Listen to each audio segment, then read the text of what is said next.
¿Alguna vez te has detenido a pensar qué sucedería si uno de los líderes más influyentes de nuestra fe cometiera un error tan grave que pusiera en riesgo la esencia misma del Evangelio? No estamos hablando de una pequeña falta, sino de una acción que podría haber desviado el curso del cristianismo para siempre. Imagina a Pedro, el apóstol de la fe inquebrantable, la roca sobre la que se construiría la iglesia, el mismo que caminó sobre las aguas y declaró valientemente: «Tú eres el Cristo, el Hijo del Dios viviente». Ahora, visualízalo envuelto en una situación donde su comportamiento parece contradecir todo lo que predicaba. ¿Cómo reaccionarías? ¿Cómo te atreverías a enfrentar a alguien tan respetado e influyente sin temor a ser rechazado o malentendido? Si te apasionan las historias de la Biblia y crees en el poder transformador de Dios, te invito a unirte a nuestra comunidad. Suscríbete ahora a nuestro canal y activa la campana para no perderte ni uno de nuestros episodios. Y como una muestra de tu fe, deja en los comentarios: «Yo creo en la gracia inmerecida», porque con este simple acto estarás ayudando a que este mensaje de esperanza y libertad llegue a más personas que lo necesitan. Hoy nos sumergiremos en uno de los pasajes más intensos y reveladores de todo el Nuevo Testamento. Gálatas, capítulo 2. Este no es solo un relato histórico. Es un espejo que refleja nuestra propia lucha interna. Vivir por la gracia de Dios o intentar ganarnos su favor con nuestras propias obras. Prepárate para descubrir cómo el apóstol Pablo, guiado por el Espíritu Santo, enfrentó una crisis espiritual que amenazaba con corromper el Evangelio en sus cimientos. Pero antes de adentrarnos en ese episodio crucial, permítanme compartir una historia que ilustra perfectamente lo que estaba en juego. Hace muchos años, en un pequeño pueblo, había una iglesia liderada por un pastor muy respetado. Todos lo admiraban por su profundo conocimiento bíblico y su aparente devoción. Sin embargo, con el tiempo, el pastor empezó a introducir enseñanzas que, aunque sonaban piadosas, mezclaban la fe en Cristo con tradiciones culturales y prácticas humanas. Al principio, nadie notó el sutil cambio, pero con el tiempo, la congregación, en lugar de confiar únicamente en la obra terminada de Jesucristo en la cruz, comenzó a sentir una presión invisible. Empezaron a creer que para ser auténticos creyentes debían cumplir ciertos rituales, seguir determinadas reglas sociales y esforzarse más para ganar la aprobación de Dios. Este escenario, aunque ocurrió en un contexto diferente, es exactamente la crisis que Pablo enfrentó cuando escribió su carta a los Gálatas. Pero, ¿qué hizo él ante una situación tan delicada? Para responder a eso, necesitamos viajar al pasado y entender el contexto detrás de este poderoso capítulo. La carta a los Gálatas no fue escrita desde la comodidad de una celda, sino en medio de una intensa guerra espiritual. Esta no era una batalla con armas físicas, sino una lucha por el alma del verdadero evangelio. Los creyentes en Galacia estaban siendo seducidos por una corriente peligrosa, un falso evangelio que mezclaba la fe en Cristo con las obras de la ley mosaica.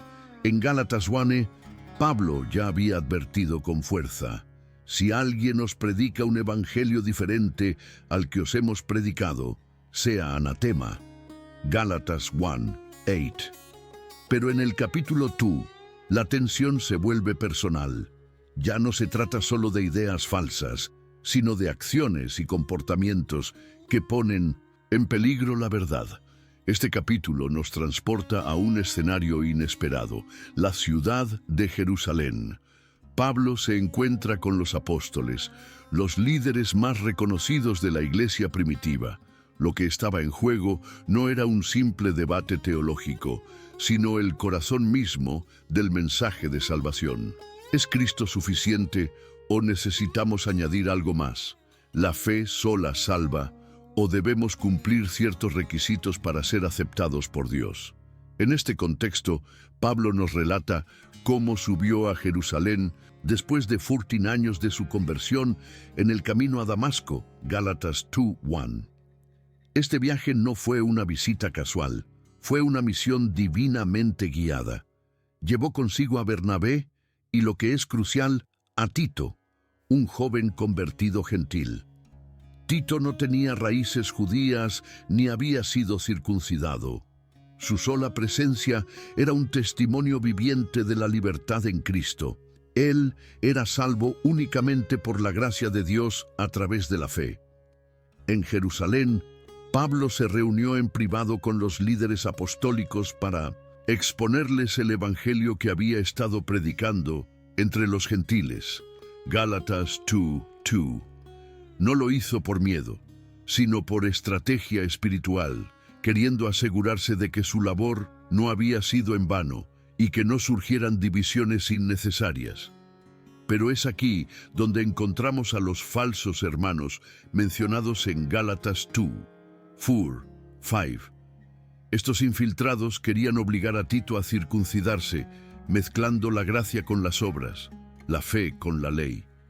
Pero la respuesta de Pablo fue categórica.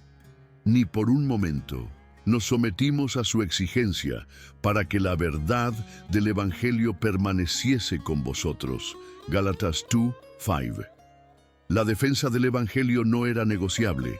Afortunadamente, los líderes de la iglesia en Jerusalén, incluyendo a Jacobo, Cefas, Pedro y Juan, reconocieron la gracia que Dios le había dado a Pablo.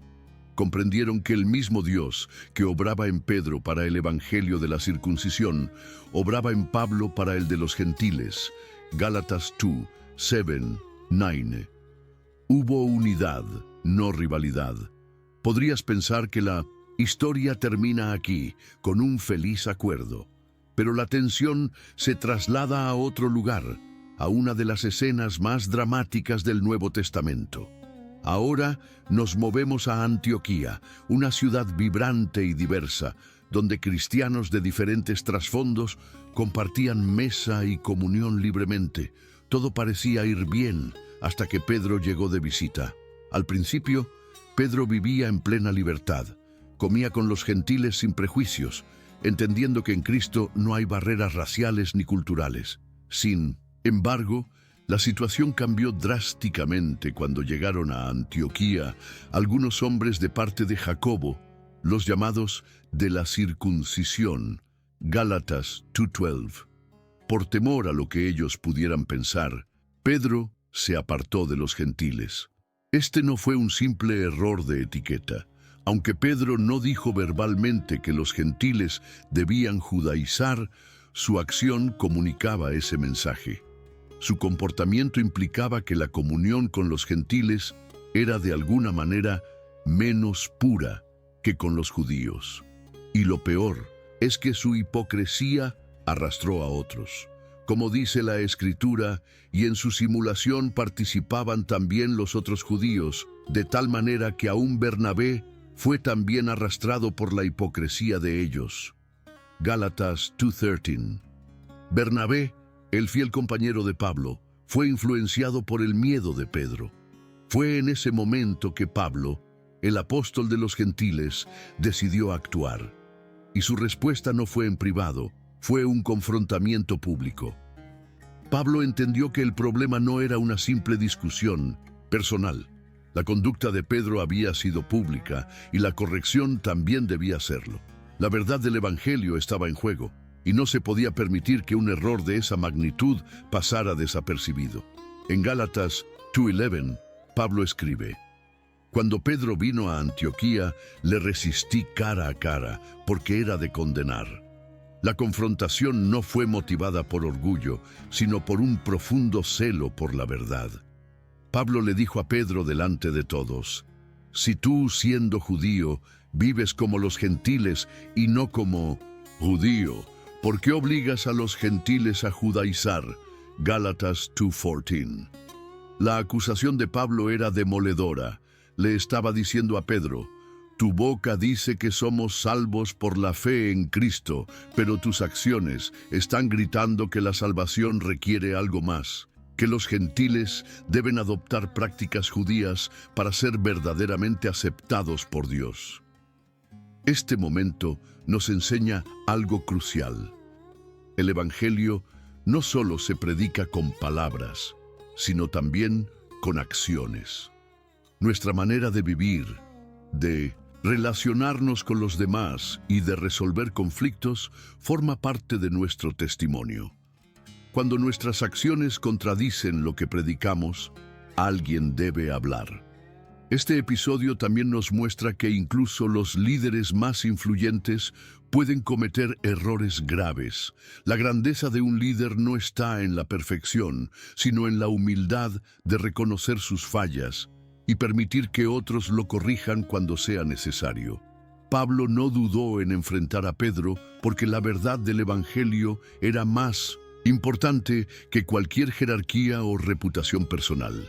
Después de confrontar a Pedro, Pablo aprovechó la oportunidad para recordar a todos lo que realmente está en juego cuando intentamos mezclar la fe con la ley. En los versículos 15, 21 de Gálatas 2, Pablo nos entrega el fundamento del Evangelio con una claridad asombrosa. Él desarma cualquier argumento que sugiera que las obras tienen un papel en nuestra salvación.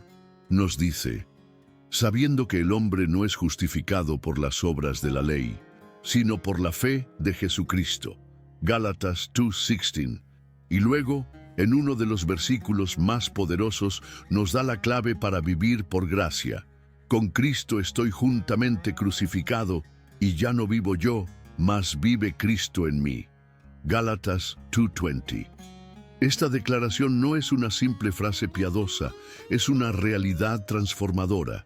Significa que el viejo yo, el que intentaba ganarse el favor de Dios, el que vivía bajo la culpa y la presión, ha sido crucificado. Ahora vivimos una nueva vida, no por nuestro propio esfuerzo, sino por la fe en aquel que nos amó y se entregó por nosotros. Y Pablo termina con una advertencia contundente: no desecho la gracia de Dios, pues si por la ley fuese la justicia, entonces por demás murió Cristo. Gálatas 2:21. En otras palabras, si pudiéramos ser salvos por nuestras propias obras, la muerte de Jesús en la cruz habría sido completamente innecesaria. Esa es una idea aterradora. Hoy en día, la tentación de vivir bajo la ley es tan sutil y peligrosa como en los días de 1900. Pablo: muchos de nosotros caemos en la trampa de pensar que necesitamos hacer más, ser mejores o esforzarnos constantemente para merecer el amor de Dios. Pero Gálatas 2 nos grita una verdad liberadora: ya no vivimos nosotros, sino Cristo vive en nosotros. Imagina que estás en un banquete maravilloso preparado exclusivamente para ti. El anfitrión te dice que todo está listo y que la comida es exquisita. Sin embargo, en lugar de sentarte y disfrutar, te pones a cocinar tu propia comida, pensando que será mejor. Esto es exactamente lo que hacemos cuando tratamos de añadir nuestras obras a la obra terminada de Cristo. Él ya lo ha provisto todo en la cruz. Solo necesitamos aceptarlo y vivir por ello. En un mundo lleno de reglas, expectativas y presiones para encajar, el mensaje de Gálatas 2 es una bocanada de aire fresco. Nos invita a dejar de lado el orgullo religioso, a dejar de aparentar y a vivir verdaderamente por gracia. No se trata de añadir más reglas, ni de alcanzar metas espirituales. Se trata de morir a nuestro viejo yo y permitir que una nueva vida, sostenida por la fe en el Hijo de Dios, nazca dentro de nosotros. Así que, permíteme hacerte una pregunta final. ¿Estás viviendo crucificado con Cristo o todavía estás tratando de impresionar a un Dios que ya decidió amarte, justificarte y habitar en ti? Si eliges la segunda opción, tal vez sea hora de rendirte por completo. de dejar de esforzarte para merecer y de empezar a caminar como alguien que ya ha sido perdonado, justificado, adoptado y amado. Recuerda, la gracia no te da licencia para pecar, te da el poder para vivir libre y una identidad que no depende de tu éxito, sino de la cruz de Jesucristo. Esta es la revolución interior que Pablo defendió con todo su corazón. ¿Estás listo para experimentarla también? Si este mensaje tocó tu corazón, quiero saber de ti. Escribe en los comentarios, mi vida es por gracia, y comparte tu opinión. Tu comentario no solo me inspira, sino que también ayuda a que más personas encuentren este mensaje transformador. Suscríbete si aún no lo has hecho y nos vemos en el próximo episodio. Que Dios te bendiga.